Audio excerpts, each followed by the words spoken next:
Bonjour à toutes et à tous et bienvenue dans Terre de Bretagne, une nouvelle émission que je vous propose d'une manière mensuelle. Et pour cette première, j'ai choisi Plouarnel, niché au cœur de la baie de Quiberon, entre Carnac et Quiberon. C'est Plouarnel où nous sommes actuellement, avec cette baie derrière nous. Et pour commencer, dans cette émission, j'ai choisi d'aller à la rencontre d'un shipper, un passionné de surf, un artiste artisan, Marc Billon, que nous allons rencontrer dans son atelier. Et puis, à la suite de cette rencontre, nous irons voir un ostréoculteur qui, lui, travaille les huîtres à sa façon, de qualité, avec une certification bio. Ces huîtres, nous irons ensuite les déguster en ouvrant la porte du restaurant de la Thalasso de Carnac, où le chef nous accueillera pour nous faire découvrir une autre façon de déguster ce produit d'exception. Et puis pour terminer, nous irons dans le grand site d'Uner, en compagnie d'un responsable de ce site, qui nous permettra de découvrir l'importance de la protection de ce site dans un cadre absolument exceptionnel. Mais pour commencer, rendez-vous chez Marc Billon à la découverte de ce qu'est un shipper et surtout un passionné. Bonjour Marc Billon. Bonjour. Enchanté. Enchanté. Alors nous voici dans l'antre de vos créations. Et bien, je serais ravie que vous nous en disiez un peu plus. Oui, ici c'est donc l'atelier Atao, donc un atelier de fabrication de planches sur mesure. C'est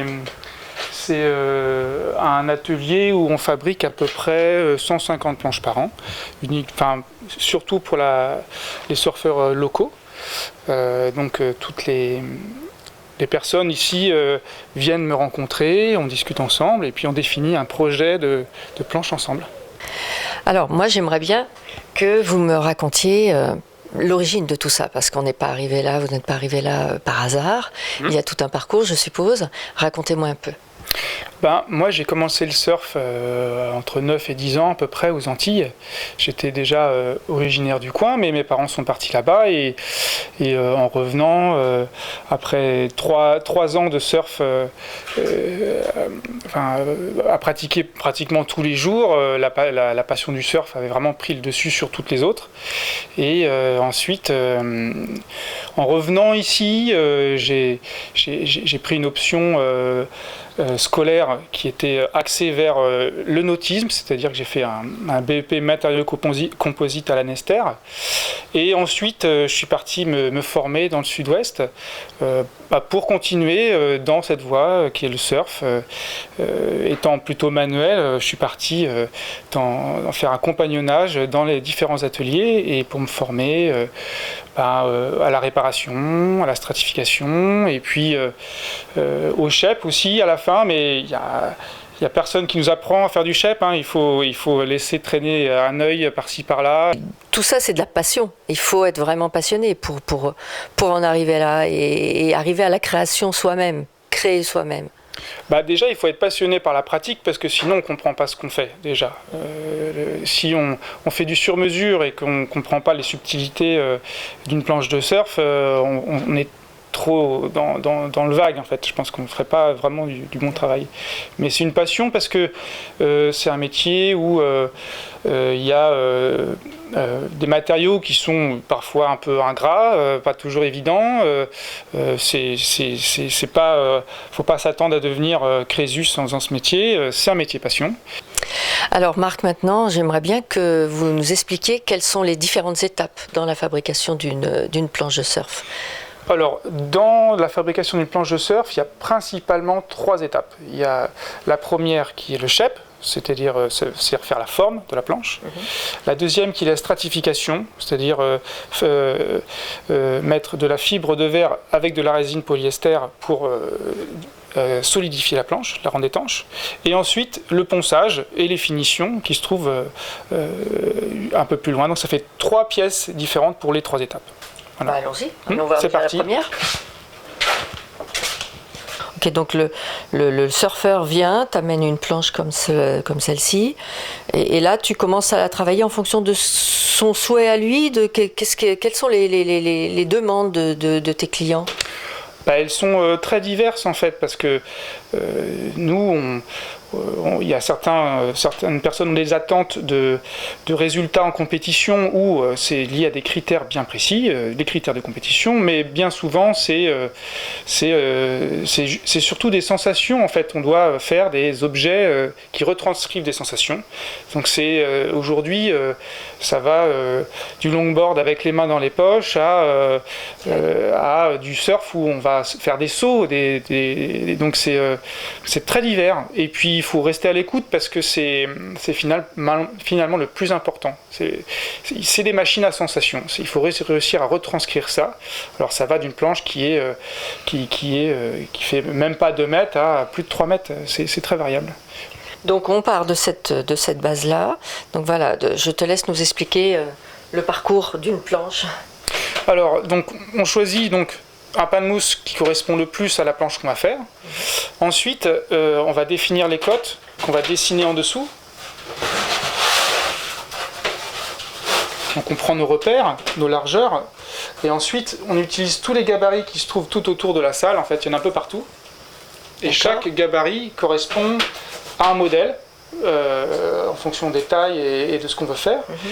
Et ensuite on dessine la forme extérieure de la planche sur le dessous.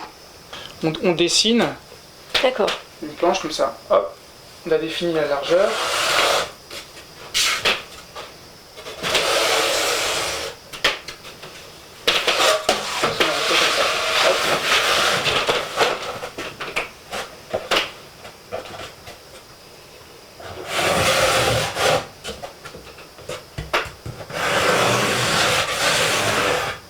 Voilà, c'est la même chose de l'autre côté, pour avoir une vraie symétrie.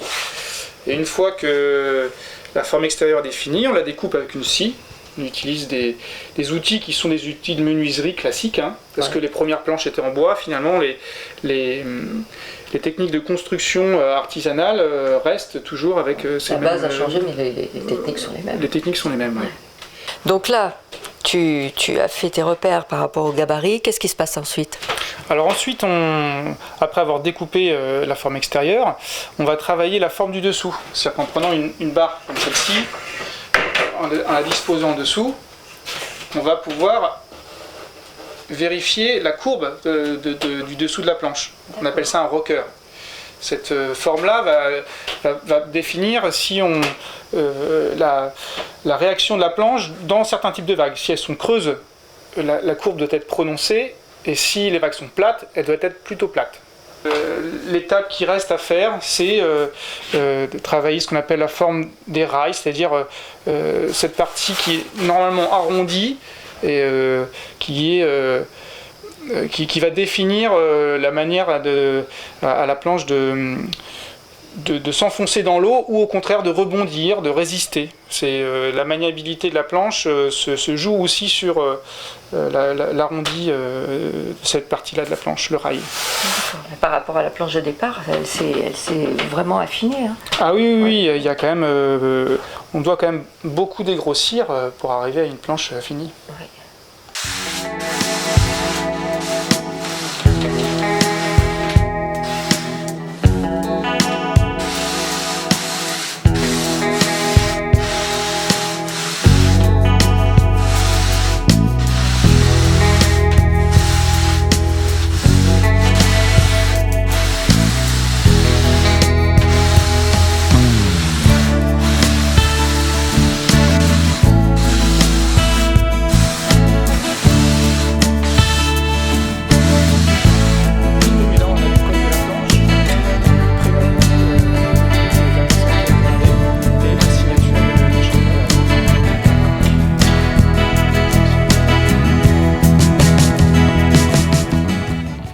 Donc on a vu l'explication de la signature, enfin des différentes signatures et dont la tienne. Et Atao, il y a une explication ?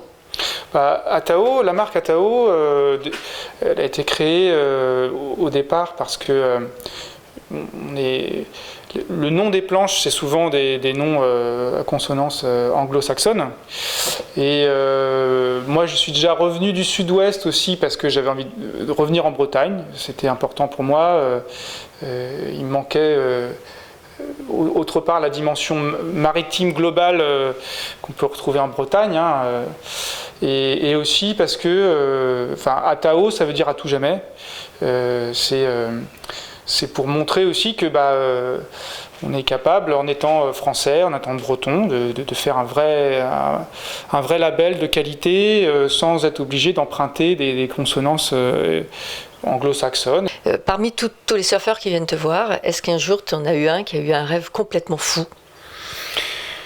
Il y en a eu plusieurs, hein. Mais je crois que le plus incroyable, c'était une planche en forme de cercueil. C'était très spécial, mais le plus fou, c'était pas encore de faire une planche en forme de cercueil, mais il fallait qu'elle marche, il fallait qu'elle surfe. Donc c'était un défi assez marrant, parce que c'était pour un copain, c'était pour ça que j'ai accepté d'ailleurs. Et voilà, c'était un gros délire. Après, j'ai pas eu de retour sur ce qu'il a fait derrière. Après, s'il allait rester dans son salon ou s'il a vraiment surfé. Mais l'objectif, c'était d'aller surfer avec. Ouais. Vers quoi tu tends à l'avenir par rapport à ton métier, à tes créations? Il y a de toute façon toujours créer de nouvelles formes, de nouvelles sensations, en gros, parce que ça revient au même. Mais bon, ce qui me touche beaucoup et ce qui me motive en ce moment, c'est surtout essayer de rendre la pratique, au moins ce métier moins sale, parce qu'on utilise des matériaux qui sont quand même issus de la pétrochimie, donc c'est très sale. Il y a pas mal de personnes qui essaient de se pencher sur le problème, mais on y voit vite un peu le côté très vert, mais pas forcément très écolo finalement. Donc moi, ce que j'essaye de faire en ce moment, c'est essayer de recycler des vieilles planches et aussi des déchets d'ateliers, tout simplement en fait. Récupérer déjà ce que moi je rejette et essayer de jeter le moins possible. Tu peux nous montrer ce que ça donne d'une planche qui arrive dans un très mauvais état à la planche qu'elle peut devenir après recyclage? Oui, bien sûr. Donc ça, c'est une surf qui arrive, voilà, qui est en très mauvais état, inutilisable. Voilà, cette planche-là, elle est vraiment en fin de vie. Elle ne peut plus être réparable. Il n'y a plus d'autre alternative que cette planche d'être soit conservée pendant des années dans un grenier comme souvenir des années passées, ou bien d'être jetée à la poubelle directement. Et comme il n'y a pas d'autre solution que d'être enfoui ou incinéré, c'est pas forcément un déchet, c'est pas super. Moi, ce que je fais du coup avec ces vieilles planches-là, c'est que je délamine la planche, c'est-à-dire que j'enlève la stratification qui est pourrie. Je refais une planche, je rechappe une planche dedans, mais très fine. Et ensuite, donc ça va constituer le cœur de la planche. Ensuite, je vais plaquer de chaque côté des chutes de mousse que je récupère d'une industrie qui se trouve à 3 km d'ici. Et donc, sur le dessus et sur le dessous, je vais plaquer cette mousse et je vais retrouver l'épaisseur de la planche d'origine. Ouais. Et ensuite, sur les rails, je vais utiliser la mousse, les chutes de mousse qui tombent de mes propres planches. Je vais remettre sur les rails et comme ça, je vais pouvoir reshaper des rails avec une forme. Voilà, je vais retrouver mes automatismes déjà en reshapant la planche. Ouais. Et ensuite, il restera la stratification qui sera faite avec de la matière neuve. Et donc on aura une planche qui sera neuve et de bonne qualité. Et donc au final, ça donne Au final, ça donne des planches comme ça. Voilà. Donc là, on a une planche donc stratifiée en époxy qui est... Voilà, c'est une planche finie finalement, il n'y a pas de... Ça fait comme une planche neuve, elle a une identité, on retrouve là ici les rails, le plaquage, on voit un peu la latte de la planche précédente en dessous, et puis, mais sinon c'est une planche qui est neuve et qui va retrouver une seconde vie, vraiment une durée de vie d'une planche normale. Je pense que c'est aujourd'hui... il faudrait travailler à ce que tous les ateliers, surtout les ateliers où on fait du sur-mesure, on puisse proposer ce genre de produit. Ça devrait être normal, comme faire des réparations, faire de la fabrication de planches sur mesure et faire du recyclage. Ça devra faire partie de notre cœur de métier aujourd'hui, quoi. Eh bien Marc, merci infiniment de nous avoir reçus dans cet atelier de création, de fabrication, et puis d'avenir aussi. C'était très très intéressant. Moi j'ai découvert plein de choses que je ne savais absolument pas sur ce métier et sur cette passion du surf. Moi j'ai une petite question. Tu vas surfer, je suppose, évidemment, souvent. Quel est ton spot favori dans les environs ? Ça dépend. Il y a des spots qui sont bien en famille, des spots qui sont bien... Personnellement, je préfère les vagues de la Côte Sauvage, plutôt du côté de Quiberon. Et j'ai mes petits coins aussi, bien sûr, mais que je ne dirai pas. C'est comme les pêcheurs. Et non, j'aime bien les vagues où on peut surtout faire des tubes. C'est ce que je préfère faire, c'est-à-dire... se faire envelopper par la vague et si possible de ressortir en bon état. Oui. Et avoir un maximum d'adrénaline. Mais j'apprécie aussi les petites vagues cool avec des grandes planches. J'ai même fait une planche exprès pour surfer une petite vague qui casse de temps en temps du côté de Carnac où l'idée c'est surtout faire de la grande distance. Et voilà, j'aime bien aussi ne pas toujours surfer les mêmes endroits et pas toujours les mêmes planches surtout. Henri Renaud, bonjour, enchanté. Merci d'être venu chez nous. Merci de m'accueillir sur votre parc et puis pour pouvoir me présenter un petit peu tout ce que représente votre travail sur ces huîtres qui sont particulières avec ce label de qualité bio. Donc ça, je suis très intéressée que vous m'en parliez, que vous me racontiez votre parcours et le parcours de ces huîtres qui me semble être assez intéressant. Oui. Alors, les huîtres Henri, déjà, pour moi, c'est la 5e génération du côté de mon père, 3e génération du côté de ma mère, et ma maman qui vient tous les jours au boulot encore. Et donc, on travaille les 2 sortes d'huîtres qui existent en France, l'huître creuse, la plus connue, la plus commune, mais aussi l'huître plate, la fameuse belon, qui est la seule huître indigène, celle qui a toujours existé sur nos côtes. C'est les fossiles d'huîtres qu'on trouve, ce sont des fossiles d'huîtres plates. Les fresques avec les rois de France qui font des orgies d'huîtres, c'est avec de l'huître plate. Cette huître-là, c'est la seule huître indigène et on est fiers de continuer à la produire. Donc cette huître, elle a quoi comme parcours exactement avant d'arriver jusqu'ici ? Alors, le seul et unique berceau de l'huître plate, c'est la baie de Quiberon. Donc c'est ici et nulle part ailleurs qu'elles se reproduisent. Elles se reproduisent naturellement. On va mettre au moment de la reproduction des supports dans l'eau sur lesquels les larves vont venir se fixer. On va laisser nos huîtres qu'on appelle naissins sur ces supports durant tout l'été, l'automne, l'hiver. On va attendre que les grandes tempêtes de l'hiver soient passées pour relever nos capteurs de naissins, défaire ces capteurs et aller semer ensuite notre naissin à même le sol sur des parcs que l'on a non plus en baie de Quiberon mais au large de Cancale, en baie du Mont-Saint-Michel, mais toujours en Bretagne, côté ouest du Couesnon. C'est une zone qui est protégée et exclusivement réservée à la production d'huîtres plates. Alors pourquoi on change de zone ? Parce que la baie de Quiberon, malgré ses 2500 hectares de zone conchylicole, n'est pas suffisante pour la production d'huîtres plates. Elle est consacrée, on va dire, à la production d'huîtres creuses et la reproduction d'huîtres plates. La baie du Mont-Saint-Michel est plus vaste et nous permet donc une production d'huîtres plates à grande échelle. Donc le naissin capté en baie de Quiberon est semé en baie du Mont-Saint-Michel, à même le sol, en eau profonde. On laisse là-bas nos naissins pendant 2 années. Donc ça fait une huître de taille adulte au bout des 2 années là-bas, sachant qu'on les sème, elles ont presque 1 an. On va pouvoir les vendre quand elles ont environ 3 ans. On va les relever des parcs par un système de dragage. On va les ramener à notre établissement ici de Saint-Philibert où les huîtres vont être triées, calibrées et affinées dans la rivière de Crac ici où on a un parfait mélange d'eau de mer qui vient du large, d'eau douce qui vient de la rivière et des ruisseaux.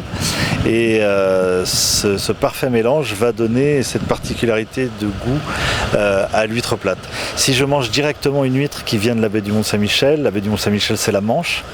La Manche est très salée et c'est le sel qui prend le dessus. Une fois l'affinage effectué dans une ria comme celle-ci, un estuaire, eh bien, ce mélange d'eau douce, eau de mer va faire exploser les différentes nuances de goût de l'huître plate, différents poivres, différentes épices et une longueur en bouche qui va nous amener à un petit goût de noisette en finalité. Alors là, on a les huîtres qui ont été ramenées de la baie du Mont-Saint-Michel. Voilà, donc ce sont des huîtres qui ont entre 3 et 4 ans, celles-là. Elles ont été draguées hier par notre bateau en baie du Mont-Saint-Michel. Et donc voilà ce qu'on récolte. Hein. Donc il y a des huîtres plus grosses, des huîtres plus petites. Il y a malheureusement des déchets, parce qu'il y a des prédateurs, comme les bigorneaux perceurs par exemple, qui vont faire des trous dans les huîtres pour les manger. Voilà, donc voilà le produit brut quand il arrive du parc. Et on va le passer dans les différentes machines pour être lavé, nettoyé, trié et ensuite calibré par une machine qui va définir les différents calibres de cette catégorie. Et ensuite, elles vont être mises ici en eau. Voilà, les huîtres sont mises dans des bacs de stockage par calibre, avec un poids défini par panier. Et ensuite, elles vont être plongées dans la rivière ici pour être affinées au niveau du goût. Alors, ces huîtres que vous cultivez, elles sont labellisées produits bio. Oui. Alors, comment est-ce qu'on arrive à ce label de qualité ? Alors en fait, j'étais déjà bio, mais sans le savoir. Pourquoi qu'est-ce qu'une huître bio ? C'est une huître 100% naturelle. L'huître plate, elle est née en baie de Quiberon de la manière la plus traditionnelle, la plus naturelle qu'il soit. On met des supports dans l'eau. Au moment de la reproduction, les larves vont venir se fixer sur les supports. Première chose. Ensuite, deuxième chose, l'huître est élevée uniquement dans des eaux saines, que ce soit la baie de Quiberon ou la baie du Mont-Saint-Michel. Ce sont des secteurs, comme tous les secteurs conchylicoles, qui sont contrôlés. Mais pour la certification bio, la communauté européenne a décidé qu'il y avait un certain nombre de critères physico-chimiques et bactériologiques à respecter pour être certifié bio. Et tous ces critères, que ce soit en baie de Quiberon ou en baie du Mont-Saint-Michel, sont respectés. Donc de A à Z, le produit est élevé, est né et élevé dans des lieux sains. Ensuite, le dernier point, c'est l'état d'esprit de l'entreprise, le respect de l'environnement au quotidien, sa défense, le tri des déchets, les éco-emballages, le produit d'entretien. Le seul produit d'entretien qu'on utilise ici, c'est du vinaigre d'alcool pour ne pas nuire à notre environnement. Parce que s'il y en a qui vivent vraiment de la nature, c'est bien nous. Donc à nous de le respecter. Très bien. Ils vont être enlevés. Il y a 2 autres tapis où là on va faire un petit tri parce que en fonction des lots qu'on trouve, on peut avoir des petites huîtres. Chaque calibre a sa couleur. Et là on a du numéro 1 en panier bleu, numéro 2 en panier noir. Voilà, pour faciliter notre travail.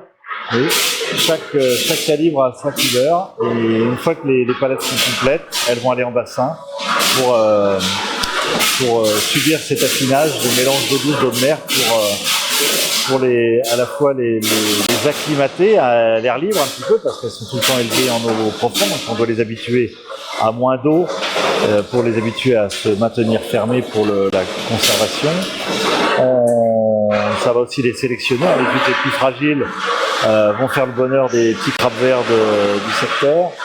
Et puis enfin, donc, c'est l'affinage, ce mélange eau douce, eau de mer qui va donner ce goût ultime, si connu des amateurs de l'huître plate de l'île.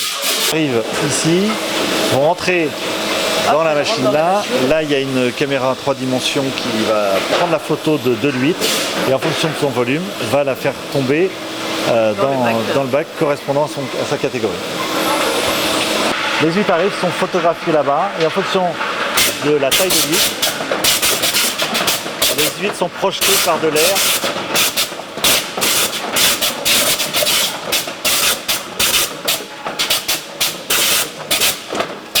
C'est impressionnant.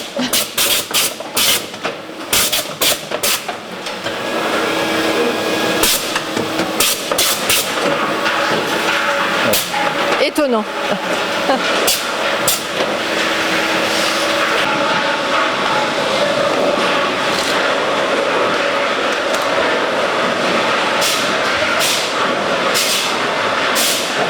Donc là, on va découvrir le produit tel qu'il est vendu et prêt pour une table.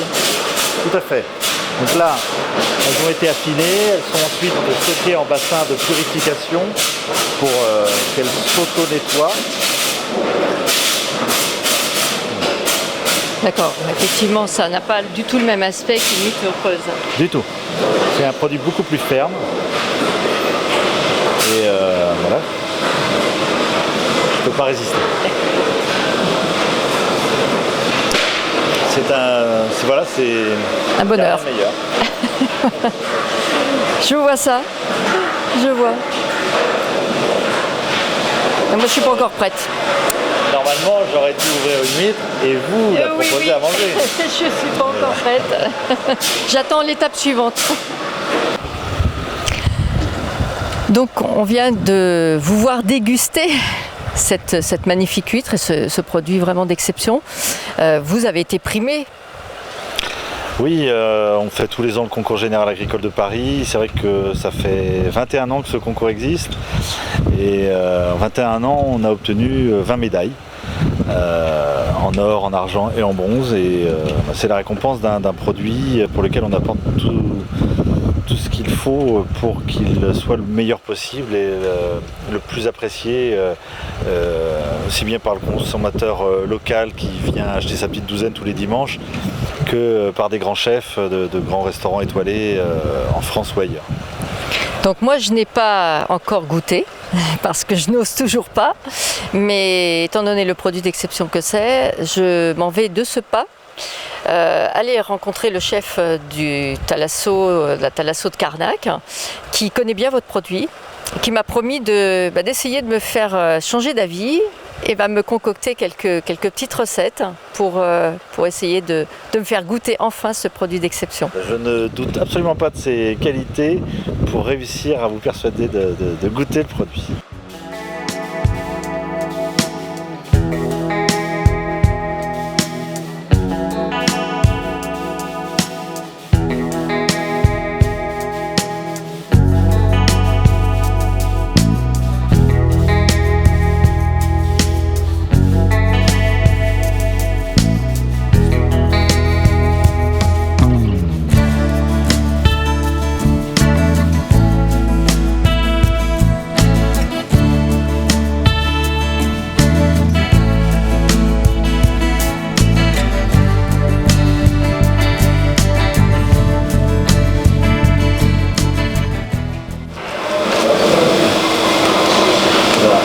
Pas oublier la petite médaille. Pour enfermer le panier, c'est très important que ce soit bien serré.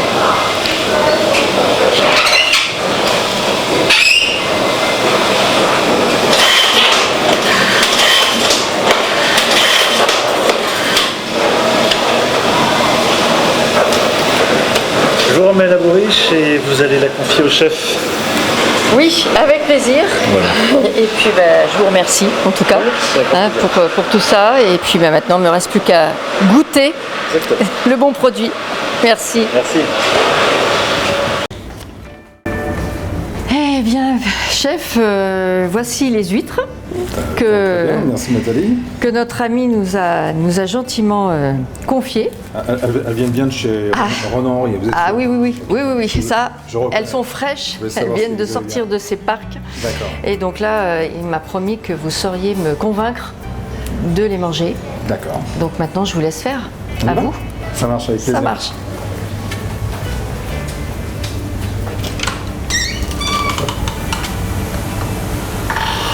Huître plate, le caviar de l'huître bretonne.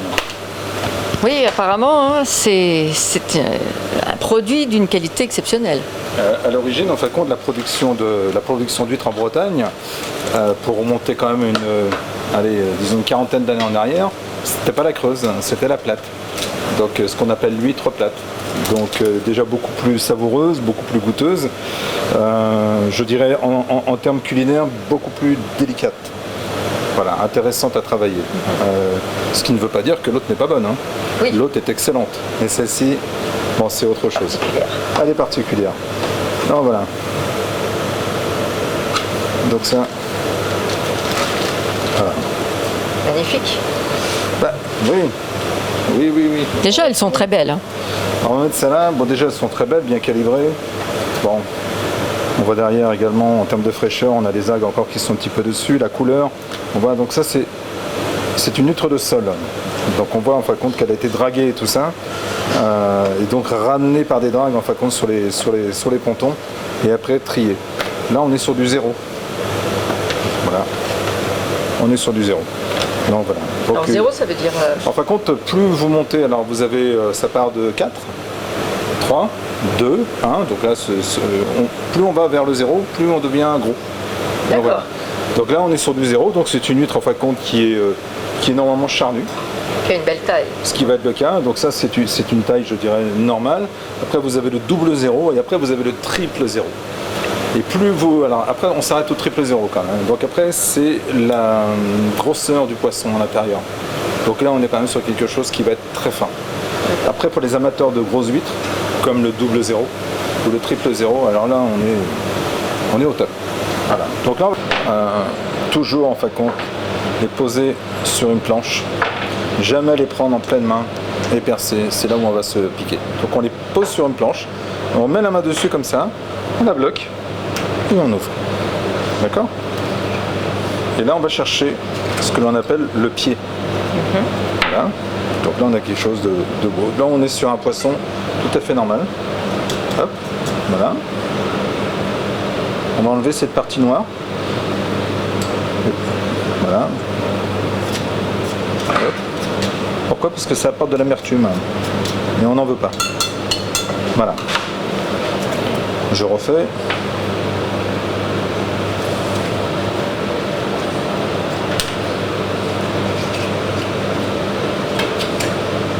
Voilà. De nouveau, j'enlève ça. Cette partie juste noire. La préparation de la recette, c'est important. Donc, une fois qu'on aura fait ça, vous voyez, c'est beau. Quelque chose de très très beau.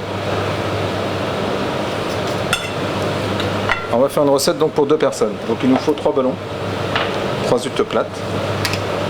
Voilà.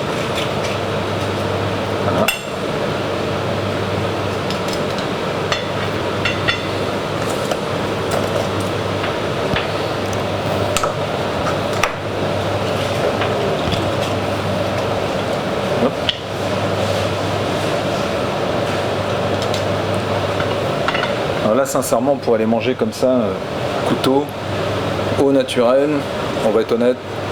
Elles sont nettement bonnes pour être, je dirais, dégustées comme ça. On a vu tout à l'heure, hein, il en a goûté une. Et visiblement. Et vous combien ? Ah mais moi, pas encore. Ah voilà. Hop. Vous avez vu, c'est magnifique. Ça c'est gras, c'est voilà, c'est ouais. Bon, pour nous, on voit, hein, oui. Pour nous c'est vrai qu'on voit que c'est. Ouais. Pour nous qui sommes des amateurs d'huîtres bretons, il fait un peu chauvin quand même. Hein. Voilà, c'est quelque chose d'exceptionnel. Je pense que ça, pour notre terroir, c'est limite. Je vais être, je vais pousser le chauvinisme très loin. Pour moi, ça fait partie du patrimoine. Oui, bah oui. C'est voilà, donc voilà. Donc allez, on va continuer. Je vais juste me rincer les mains. Là, ce que j'ai fait, j'ai préparé un bouillon. Un bouillon en fin de compte de légumes, dans lequel en fin de compte j'ai mis des carottes, j'ai mis du fenouil, des courgettes et des poireaux. Simple et savoureux. Voilà. Simple. De toute façon, la cuisine, pour qu'elle soit bonne, il faut qu'elle soit simple. Et le plus compliqué en cuisine, c'est de faire simple. C'est vrai. Donc voilà. Et là, j'ai fait, bon, c'est local aussi, une petite marmelade de pommes et je vais vous faire goûter ça. Enfin, pas goûter, parce que c'est pas l'heure. C'est de l'alambiqué. Voilà, donc je vais en rajouter un petit peu dedans, comme ça. Et voilà. Et je vais la faire chauffer.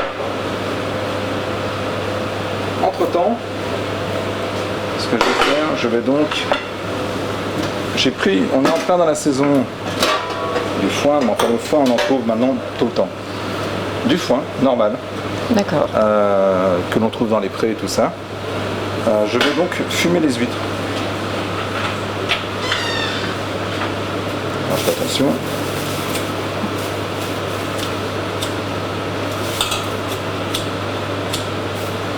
Voilà. Fumer les huîtres, c'est pour leur donner En fin de compte, c'est un pour goût leur- particulier. C'est pour leur pour. donner un goût particulier. Vous allez voir, ça va. En fin de compte, l'avantage des huîtres, c'est que ça fixe l'iode. L'iode va aider à fixer le fumage, pardon. Excusez-moi, je me reprends. Donc voilà. Là, je ne vais pas les laisser très longtemps. Pas la laisser fumer. longtemps. Hein. Ah oui, effectivement. Voilà. Oui. En fin de compte, on a une réaction On sent bien avec l'iode qui le fumage est fixé. Donc tout de suite sur le poisson, mais ce que je veux pas, c'est avoir qu'un goût de fumée. Je veux pas le goût du poisson fumé.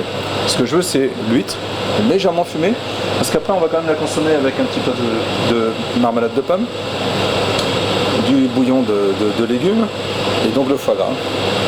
Donc tout ça va faire en fin de compte une certaine Mélanger saveurs. harmonie. C'est ça. Donc là, on va la couper. Donc là, ce que je fais, c'est couper le pied. Ça, Pour ça la s'appelle- libérer de sa coquille. Pour la libérer de sa coquille.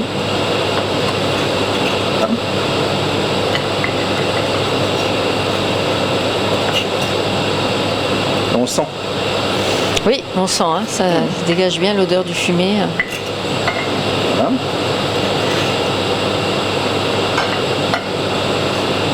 Et par rapport à l'huître qui était naturelle, Oui. avant de l'avoir fumée, ça change beaucoup son aspect en bouche. Alors ça va changer, en fin de compte,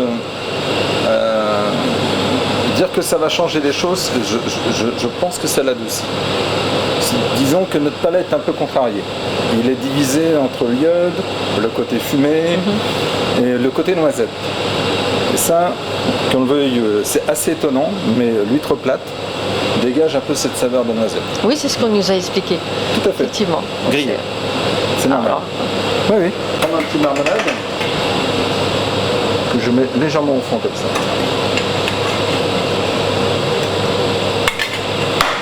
ça va apporter ce petit goût sucré. Voilà, en fin de compte, en cuisine, il faut raisonner avec le produit. C'est-à-dire que là, on sait qu'on a un petit goût noisette, et ben on se dit, on va lui apporter un petit goût fruité. On va jouer sur le sel, on va jouer sur le fumé, sur l'iode, sur le sucre, sur le bouillon, et puis aussi sur ça, parce que Du gingembre. on n'en cultive pas en Bretagne, hein, bien évidemment. Donc voilà, je vais donc l'éplucher. Alors moi je vais enlever la première partie, parce que c'est celle en fait qui est la plus dure. Donc je suis un peu sévère quand je l'épluche comme ça, mais c'est volontaire. Et là ce que je vais faire une petite julienne de gingembre, très légère.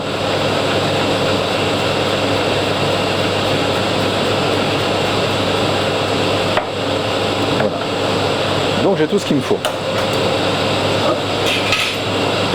Maintenant, je vais prendre mes huîtres.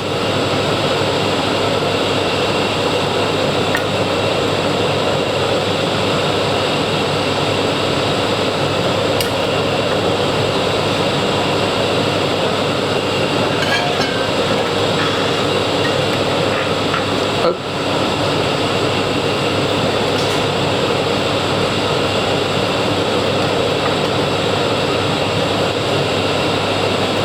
Et voilà.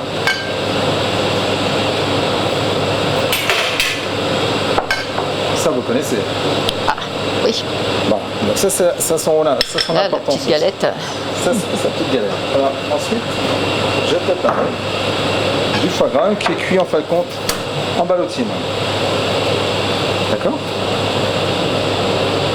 Je vais en prendre juste ce que j'ai besoin. Je le mets là.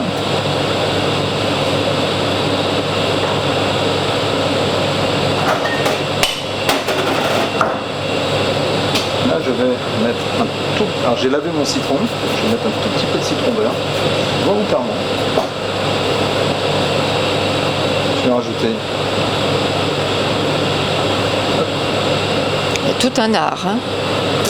Sur les huîtres comme ça, du gingembre. Et vous allez voir, là, 3 petits brins comme ça, avec le foie gras. Là on est sur... J'imagine déjà, oui, en bouche, les saveurs, c'est une explosion ce de saveurs. mariage Il faut que assez ce soit surprenant. ça. Ouais. Et là, je vais vous faire goûter. Donc bien sûr, je les ai préalablement lavés. Hein. Voilà, allez-y.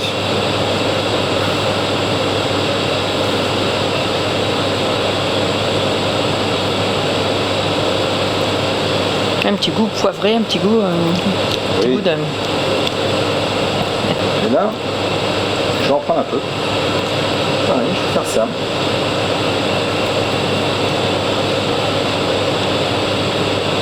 Et qu'est-ce que c'est exact? Bah, écoutez, Nathalie, je suis content. Je viens de vous faire manger des huîtres.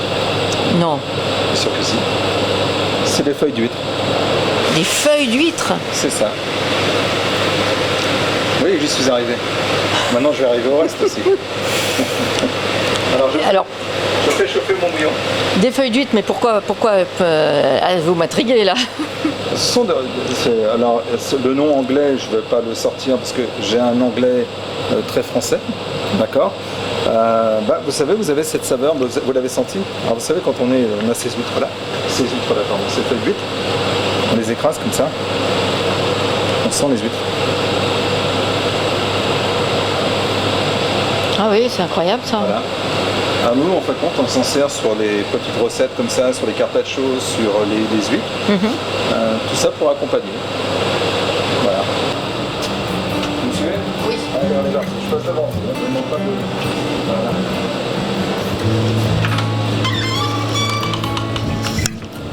Alors, je me mets avec vous. Oui. Très Je bien. vous en prie, chef. Merci. Alors, je vais vous servir. Là, ce que je fais en fin de compte, hop, je fais volontairement. Voilà. Pas plus. Le foie gras va commencer à ça. fondre. Voilà. Là, j'en fais autant. Hop. Alors, le bouillon, il est chaud, il est froid? Ah, le bouillon est chaud. Il est chaud, hein? Le bouillon est C'est chaud. une recette qui est- Et là, vous y allez, vous voyez, hop, un petit morceau de foie gras. Et là, vous allez chercher l'huître. Regardez, hop. avec tous les ingrédients.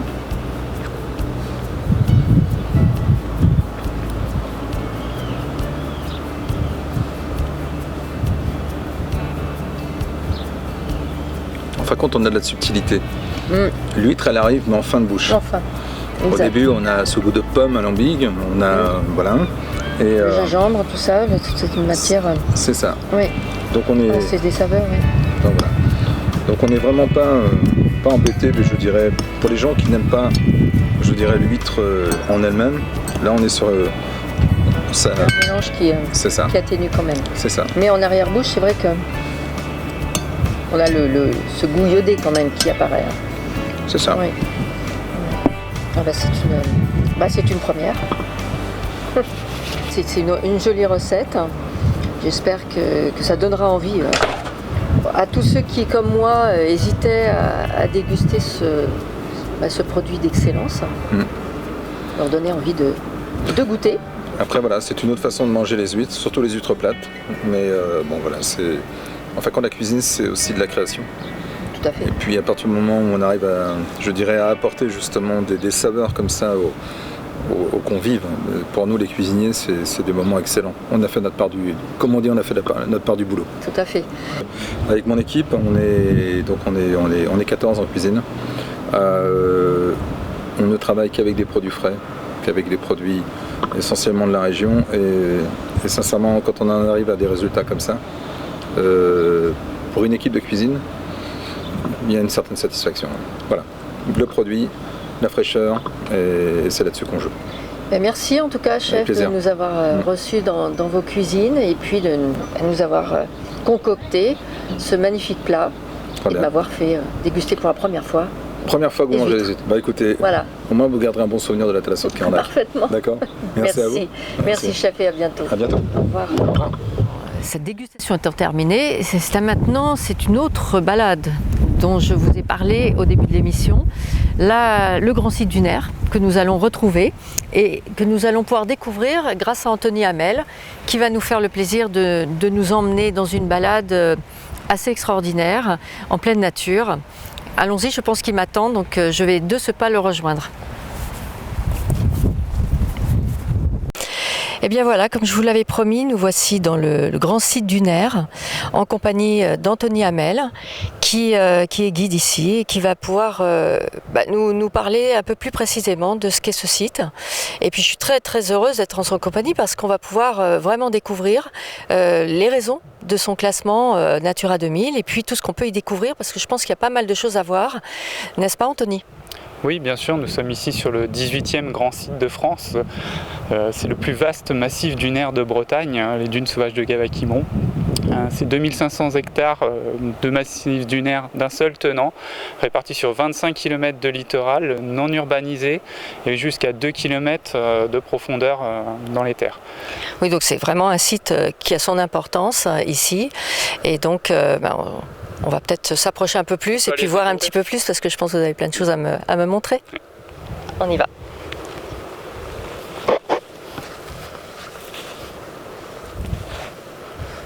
Donc Anthony, là, on suit un chemin bien délimité qui nous mène à la plage et qui est évidemment ce jour au milieu des dunes. Vous pouvez nous en parler de cette délimitation justement des parcours ? Effectivement, la canalisation des circulations était l'une des actions que nous avons entreprises. Cela permet tout simplement de matérialiser et de préserver certains espaces naturels où la végétation peut se développer loin du piétinement. Parce qu'il y a 20-30 ans, il n'y avait pas ces canalisations et il y avait un piétinement diffus avec une érosion des sols et une disparition progressive de cette végétation. Aujourd'hui, on voit bien que la végétation est repartie. Ces espaces de transition permettent aussi aux animaux d'avoir des zones de tranquillité où ils peuvent nicher, ils peuvent tout simplement trouver les conditions de leur habitat, tout en permettant aux visiteurs d'accéder à leur lieu d'activité, à la plage, à la mer, en toute quiétude. Très bien. Ah oui, on voit bien que la végétation a repris ses droits finalement et c'est pas plus mal. Bon, on va continuer la balade.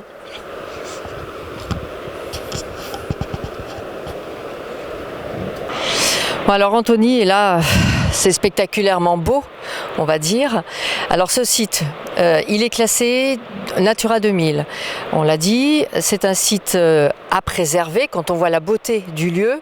Qu'est-ce qui est fait pour être préservé, qu'est-ce qu'on en fait et surtout quelles sont les prérogatives pour faire attention à ce site en fait, hein, quand on est visiteur. On ne peut pas faire n'importe quoi, je pense qu'il faut vraiment être assez respectueux de la nature. Non, effectivement, tout le monde peut aujourd'hui profiter de ce site à la beauté incroyable. Ça implique simplement quelques gestes simples, tout simplement, comme là nous sommes, respecter les sentiers pour préserver des espaces naturels.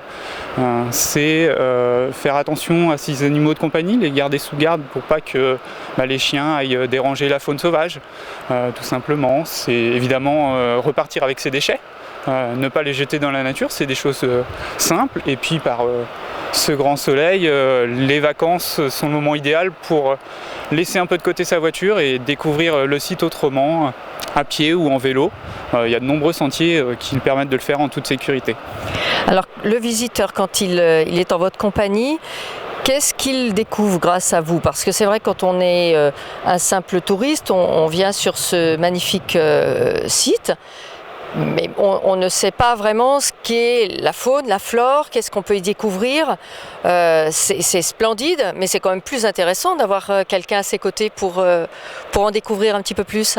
Effectivement, nous proposons des balades accompagnées pour découvrir ce milieu naturel et ces paysages. Nous avons une remarquable biodiversité sur ce site, plus de 700 espèces végétales ont été recensées, donc 80 qui sont protégées ou rares. C'est le lieu d'habitat de nombreux animaux également. Et c'est ce qu'on fait découvrir à nos visiteurs au cours de balades, que ce soit sur le milieu dunaire, mais aussi, on n'en a pas parlé, mais un peu plus loin sur la côte sauvage, les falaises de la presqu'île de Quiberon. Donc tous ces milieux sont à découvrir au cours de balades. La plupart sont d'ailleurs gratuites. Donc moi je suis curieuse, j'aimerais bien savoir quels sont les animaux qu'on peut découvrir justement sur ce grand site dunaire. Mais il y a de nombreuses espèces d'oiseaux notamment, et par exemple il y a le gravelot à collier interrompu, un petit oiseau menacé qui niche à même la plage. Donc c'est un oiseau assez emblématique, et d'ailleurs on peut découvrir sur la plage un enclos. Donc qui permet de matérialiser les nids, puisque cet oiseau niche sur le sable, et donc il est menacé par la fréquentation, par le dérangement, par des causes naturelles également aussi, mais matérialiser ces emplacements permet aussi de contribuer à sa préservation, puisque les effectifs sont en baisse aujourd'hui. Et le massif dunaire de Gave-Quiberon est le premier site en Bretagne pour la présence de cette espèce. D'accord, donc c'est vraiment effectivement important de dire aux visiteurs et de signaler aux visiteurs d'être prudents et d'être vigilants par rapport à ces espèces. Et alors, moi je me suis déjà un petit peu promenée dans cet arc dunaire. On y voit bien sûr des lapins, toutes sortes d'autres animaux qui viennent nicher. Alors effectivement, on a une faune qui est relativement de petite taille. Oui. On a peu de grands mammifères, mais après, voilà, beaucoup d'oiseaux, de gastéropodes, d'escargots, voilà, des insectes, des papillons qui s'épanouissent dans les dunes et dans les zones humides, qui se trouvent en arrière des dunes aussi. Beaucoup, une biodiversité importante dans ces zones humides que l'on contribue à préserver également, puisque c'est l'habitat de nombreuses espèces végétales, des orchidées notamment. Donc là, ça va être la saison de l'aspirante d'été ou de l'Hyparis de Lozelle, qui sont des orchidées protégées au niveau européen. Aujourd'hui, notre site, c'est le premier site pour le Hyparis de Lozelle. Donc les effectifs les plus importants en France se trouvent sur notre site, notamment par les actions de réouverture de ces zones humides qui ont tendance à s'enfricher, mais permettre de garder ce type d'habitat. C'est aussi permettre le développement possible d'espèces rares et protégées. Est-ce que vous avez le passage d'oiseaux migrateurs qui viendraient nicher ici exceptionnellement ou régulièrement ? Tout à fait. De nombreuses espèces viennent régulièrement. Je parlais du gravelot à collier interrompu, c'est un oiseau nicheur. On a en période hivernale les oies bernaches, voilà, de nombreuses espèces qui viennent nicher, que ce soit sur la dune, mais aussi dans les baies, comme la baie de Plouarnel, un peu derrière nous, ou la petite mer de Gavre à l'autre extrémité du site, donc qui sont des lieux propices pour l'hivernage de ces oiseaux nicheurs. Bon Anthony, moi je vois qu'il y a pas mal de plantes qui ont repris leurs droits en fait dans cet espace qui est protégé. Elles sont endémiques à cette dune ? Oui, pour la plupart, effectivement. Derrière nous, on a l'Oya, une plante emblématique de la dune mobile, et qui permet de fixer le sable, puisqu'elle a de très longues racines, et donc ça permet de fixer le sable, et c'est un premier rempart contre l'érosion. Donc préserver une dune en bon état naturel, c'est aussi la préserver des assauts de la mer réguliers, et donc préserver de l'érosion. Alors Anthony, nous voici à un endroit bien particulier, signalé. Donc vous nous en dites un peu plus ? Effectivement, comme je vous le disais tout à l'heure, là c'est le cas d'un enclos pour protéger le gravelot à collier interrompu, donc c'est ce petit oiseau qui niche sur la plage. Donc là le nid a été matérialisé pour éviter et pour signaler aux visiteurs qui ne donnent pas s'approcher parce qu'il y a un oiseau qui est en train de nicher. D'accord. Donc on aperçoit, donc il y a le panneau et on aperçoit plus loin le fameux enclos, voilà, où là il est en train de nicher, voilà, et tout à fait. Qui est protégé. Ouais. Donc cette partie de dune, il vaut mieux quand on est visiteur éviter de se mettre en cette partie de dune parce qu'effectivement les oiseaux ont besoin de cet espace et ont besoin d'être protégés. Effectivement, l'été, il est préférable de faire sa promenade en bas de plage pour ne pas déranger le gravelot à collier interrompu ou les autres oiseaux qui se trouvent plutôt en haut de plage. Et à l'inverse, l'hiver, c'est plutôt le contraire, c'est plutôt marcher en haut de plage, puisque là on a d'autres oiseaux qui eux sont ras de l'eau comme les bécassos sanderling, et donc pour ne pas les déranger, il est préférable d'adapter son lieu de promenade tout en profitant de la plage et de sa promenade. Donc là on va pouvoir s'approcher quand même et Voilà, aller on peut voir un petit peu ce s'approcher qui se passe dans l'enclos en étant sans s'approcher très trop près effectivement pour pas les déranger, mais en gardant une bonne distance, on peut quand même les observer, se faire plaisir tout en ne dérangeant pas et en respectant ces oiseaux. D'accord, on y va.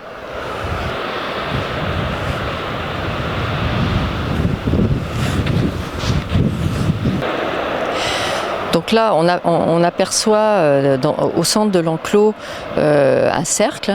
Il niche dans la végétation ou il niche carrément dans le sable? Il niche carrément dans le sable, il creuse un petit trou, il va pondre ses œufs, donc c'est des très petits œufs qui peuvent être confondus avec des petits galets. Ah oui, d'où l'importance. D'où le risque de piétinement et d'écrasement par inadvertance ou par méconnaissance, parce que c'est assez... Il faut avoir l'œil pour vraiment les repérer. C'est pourquoi on fait ces enclos pour les signaler et indiquer aux promeneurs de faire attention. D'accord. Donc oui, Anthony, vous êtes en train de m'expliquer un petit peu les différentes strates de cette dune. Donc en partant de la partie plage. Effectivement, donc là on commence par le haut de plage avec la laisse de mer, donc qui est un véritable écosystème. Ensuite on a le premier échelon, la dune embryonnaire, qui commence à se former avec un peu de végétation. Ensuite nous avons la dune mobile, donc premier rempart contre la mer et premier stade vraiment de la dune. Et ensuite nous avons la dune fixée ou dune grise qui évolue moins puisqu'elle n'est pas confrontée à l'océan, un peu protégée des vents. Mais on retrouve bien sur ce site les différents strates naturelles d'une dune en bon état. Oui, elle est parfaitement en bon état, on le voit ici, elle est vraiment très très bien préservée. Alors Anthony, ce magnifique site dunaire, on le voit l'hiver, on le voit l'été. Quelles sont les différences pour le visiteur? Effectivement, c'est un site qui a à découvrir toute l'année. Ne serait-ce que par la végétation, le stade de floraison, les différentes plantes. La dune n'a jamais le même aspect, donc elle peut avoir un aspect plus jaune quand l'immortel des dunes est fleuri, plus rouge quand il y a les graines du raisin de mer, un aspect plus grisé quand c'est un peu en fin de floraison, ou voire du vert intense quand il a plu et que les mousses se régénèrent. Et évidemment après il y a l'activité de la nature, le vent, les tempêtes qui sont à découvrir et qui offrent un aspect différent au site et un site qui est vraiment à découvrir en toute saison parce qu'il est totalement différent d'une époque à l'autre. Donc vraiment un magnifique endroit à ne pas manquer, surtout quand on est en visite ici, l'hiver comme l'été. Voilà. Mais merci en tout cas Anthony de cette jolie visite et puis à très bientôt. Très bientôt. Et bien voilà, c'est ici que s'achève ce premier parcours en terre de Bretagne, en pays de Plouarnel. Je suis heureuse de vous avoir fait partager tous ces moments, toutes ces découvertes, tous ces personnages que nous avons pu rencontrer. Je vous invite à redécouvrir cette émission si vous le souhaitez en replay sur le site internet qui s'affiche en bas de votre écran. Je vous invite surtout à venir ici pour découvrir, humer, sentir, goûter toutes ces belles choses qu'on a pu découvrir ensemble. Et puis venir sur ce site magnifique, ce site, cette grande dune dont on a pu découvrir un peu les secrets. Je vous donne rendez-vous dans un mois pour une nouvelle émission en terre de Bretagne. De nouvelles découvertes nous attendent. D'ici là, portez-vous bien, profitez de tous ces espaces et de toutes ces découvertes. Kenavo!